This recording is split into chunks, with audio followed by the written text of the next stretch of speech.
पता है, हम जो भी फैसला लेते हैं ना, उसके साथ एक छुपी हुई कीमत जुड़ी होती है। एक ऐसी कीमत जो दिखती नहीं।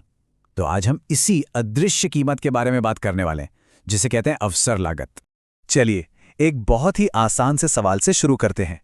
मान लीजिए कोई $7 की एक स्मूदी खरीदता है, तो उसकी असली कीमत क्या है? क्या सिर्फ $7 या कुछ और भी? असल में उसकी असली कीमत वो सब कुछ है जो उन $7 से खरीदा जा सकता था। तो स्मूदी वाले उदाहरण से थोड़ा आगे बढ़ते हैं और इस कॉन्सेप्ट को ठीक से समझते हैं।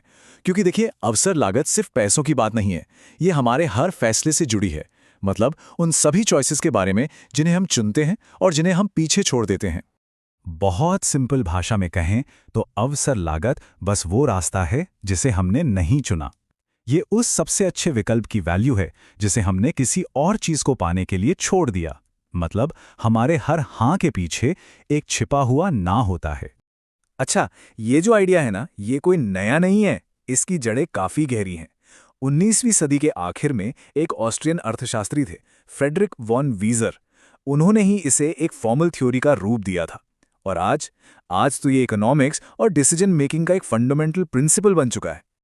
और हाँ, इसको गणित में भी ढाला जा सकता है।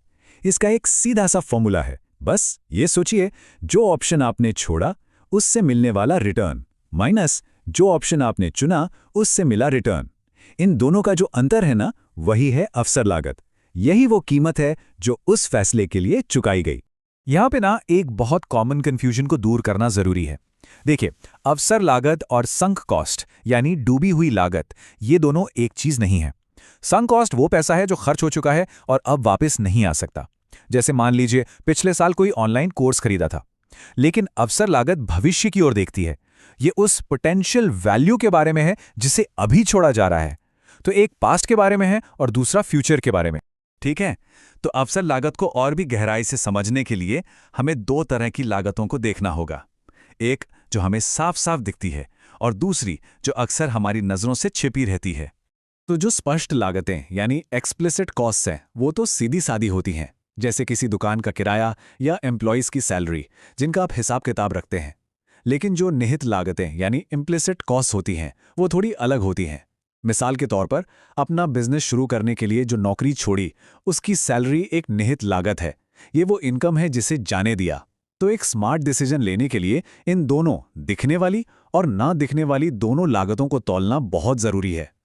चलिए, अब इस कॉन्सेप्ट को छोटे मोटे विकल्पों से आगे ले जाते हैं और देखते हैं कि ये बड़े फाइनेंशियल और बिजनेस डिसीजंस पर कैसे लागू होता है। तो कल्पना कीजिए कि छुट्टियों पर $4000 खर्च करने का प्लान है। ये एक सीधा साधा खर्च लगता है ना?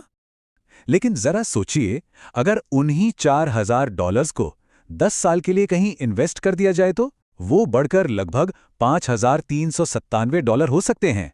तो ये जो एक्स्ट्रा लगभग $1397 है ना, यही उस छुट्टी की असली छिपी हुई अवसर लागत है।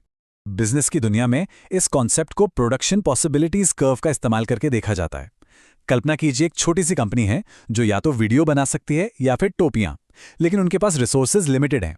तो ये टेबल दिखाती है कि वो क्या क्या कॉम्बिनेशंस बना सकते हैं। अगर वो एक और वीडियो बनाने का फैसला करते हैं तो उन्हें कुछ टोपियां बनाने का मौका छोड़ना पड़ेगा। बस यही ट्रेड ऑफ है।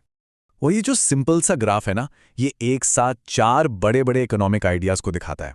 पहला, हमारे रिसोर्सेज सीमित है यानी स्कैरसिटी। दूसरा, हर चॉइस में कुछ पाने के लिए कुछ छोड़ना पड़ता है यानी ट्रेड ऑफ्स।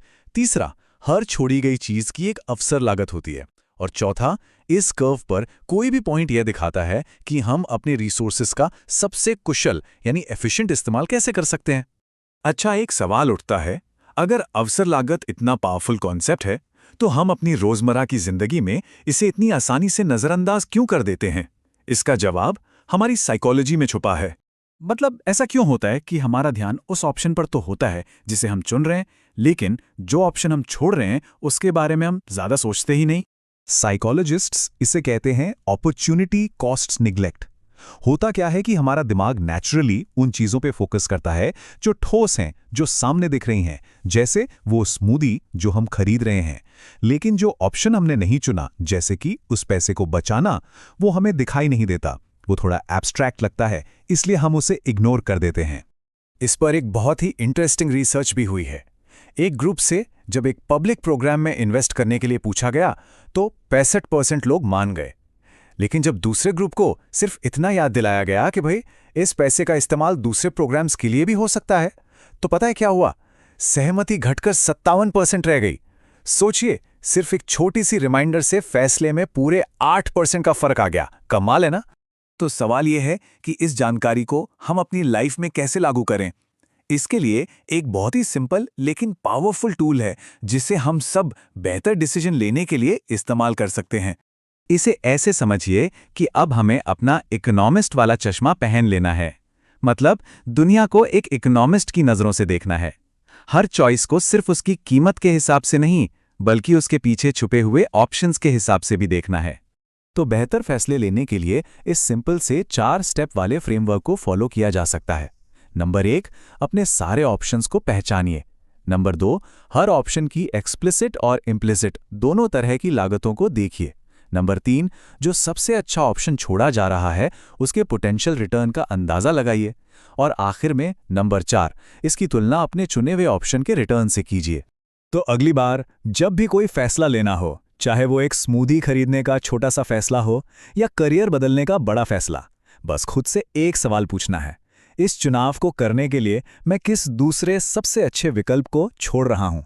यकीन मानिए, ये एक सवाल आपके निर्णय लेने के तरीके को हमेशा के लिए बदल